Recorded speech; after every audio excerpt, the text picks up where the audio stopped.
আগে মানুষ হই, তারপর আমরা মুসলিম হিন্দু ধর্ম অনুযায়ী। এটা হচ্ছে ঢাকা বিশ্ববিদ্যালয়ের এরকম একটা গ্রাফিতি ছিল, তো সেটা থেকে ইন্সপায়ার্ড হয়ে আমরা এই ছবিটা এঁকেছি।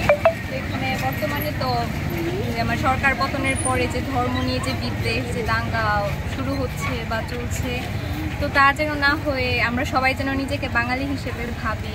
এটা আমাদের বাংলাদেশ, আমার মাতৃভূমি, তার সন্তান আমরা সবাই আমরা ভাই বোন সম্প্রীতির সাথে যেন বসবাস করতে পারি।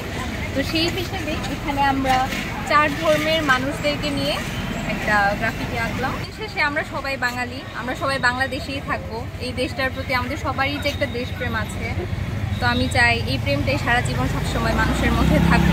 ধর্ম, জাতি, প্রথা, ভেদ, শ্রেণী, সমাজ সবকিছু ঊর্ধ্বে যেন আমাদের সবারই দেশের প্রতি প্রেম, মানুষের প্রতি প্রেম, এটাই যেন থাকে। কে হিন্দু, কে মুসলিম, কে বৌদ্ধ, কে খ্রিস্টান, এর চেয়ে বড় কথা আমরা সবাই মানুষ। মানুষ ভাবে নিজেকে, আগে মানুষ হই, তারপর আমরা মুসলিম হিন্দু ধর্ম অনুযায়ী।